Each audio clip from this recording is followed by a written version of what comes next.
Erməni bloger İşğan Verdiyan Azərbaycan prezidenti İlham Əliyevə müraciət edərək siyasi sığınacaq istəyib. O, bu barədə Telegram kanalında məlumat yayıb.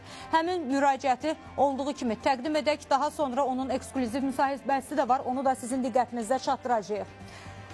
Hörmətli cənab prezident, nəzərinizə çatdırım ki, Qarabağı Azərbaycan ərazisi olaraq açıq şəkildə tanıdığım üçün Ermənistanda mənə qarşı cinayət işi açılıb. İrəvan, Azərbaycan və Ermənistanın suverenliyinin qarşılıqlı tanınması lehinə çıxış etdiyimə, həmçinin Artsaq kvazi dövlət qurumu və onunla bağlı hər şey haqqında tənqidi bəyanatlarıma görə mənə ömürlük həbs cəzası vermək istəyir.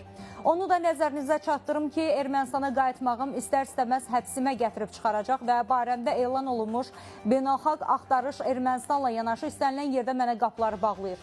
Hörmətli cənab prezident, mövcud reallıqları nəzərə alaraq və qaçılmaz repressiyalarla bağlı səbəblərə görə vətəndaşlığım olduğu ölkəmə qayıtmağın mümkünsüzlüyünü nəzərə alaraq Azərbaycanda siyasi sığınacaq vermənizi xahiş edirəm. Hörmətlə İşğan Verdiyan deyə erməni bloger vurğulayıb.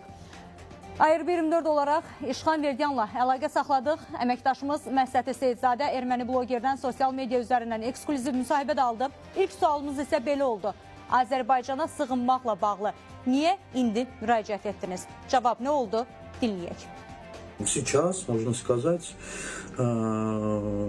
Nikol Paşinyan lично ответил мне, что... Çünki Nikol Paşinyan şəxsən mənə cavab yazıb ki, mən Ermənistana qayıtsam, həbs olunacam. İş ondadır ki, Ermənistanda mənə siyasi fəaliyyətimə görə cinayət işi açıblar. Ona görə ki, mən sülhpərvər mövqedən çıxış edirəm və Qarabağı Azərbaycanın tərkib hissəsi hesab edirəm. Dəfələrlə müxtəlif instansiyalara müraciət etsəm də müsbət cavab almamışam. Bu isə mənə Ermənistana qayıtmaq imkanı vermir. Hər yerdən imtina almışam. Bu yaxınlarda Paşinyana Gmail vasitəsilə birbaşa müraciət etmişəm. O mənə bildirdi ki, səninlə bağlı qaldırılan heç bir cinayət işi bağlanmayacaq və Ermənistana qayıtsan, həbs olunaraq həbsxanaya düşəcəksən. Mən Ermənistandakı həbsxanaların vəziyyətinə yaxşı bələdəm. Mənə heç kim zəmanət verə bilməz ki, mən orada qida vasitəsilə hər hansı virusa yoluxmayacam. Bu isə mənim həyatıma son qoya bilər. Sonra da Paşinyana sadəcə deyəcəklər ki, o vəfat etdi. Ona görə də mən təhlükəsizliyim üçün narahatam. Ermənistandan aldığım təhdidləri nəzərə alaraq, xüsusilə də Baş nazir Paşinyandan etiraz aldıqdan sonra anladım ki, Ermənistana qayıtmaq imkanım zərrə qədər də olsa yoxdur. Azərbaycandan siyasi sığınacaq istədim.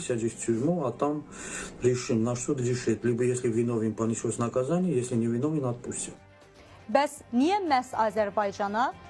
Cavabını eşidək. Я сейчас нахожусь в Турции и мог остаться либо в Турции, либо в Азербайджан, потому что любая другая страна. Mənim elə də böyük seçimim yoxdur. Hazırda mən Türkiyədəyəm. Mən ya Azərbaycanda, ya da Türkiyədə qala bilərəm. Çünki məni beynəlxalq axtarışa veriblər. Ona görə də istənilən başqa ölkəyə getsəm, məni Ermənistana təhvil verəcəklər. Bu ehtimal böyükdür. Yəni mənim üçün bütün yollar bağlıdır və bu 4 ildir davam edir. Düşünürdüm ki, Ermənistan hökuməti bununla bağlı hansısa yumşaq addımlar atacaq. Çünki Ermənistan Azərbaycanla sülh istədiyini deyir. Amma əksi oldu. Mənim başqa seçimim qalmayıb. Türkiyədə işlərimi yoluna qoya bilmirəm. Odur ki, Azərbaycandan başqa gələcək yerim yoxdur. Azərbaycan mənə görə yeganə təhlükəsiz dövlətdir. Paşinyandan mənfi cavab alan kimi Azərbaycan prezidentinə müraciət ünvanlamışam. Çünki prezident İlham Əliyev dünyada yeganə liderdir ki, daşnaqlar haqqında həqiqəti danışır. Azərbaycan prezidenti və xalqı deyir ki, daşnaqlar ermənilərin özlərinə qarşı belə qəddardılar. Elə mən də belə düşünürəm. Я никак не могу пробиться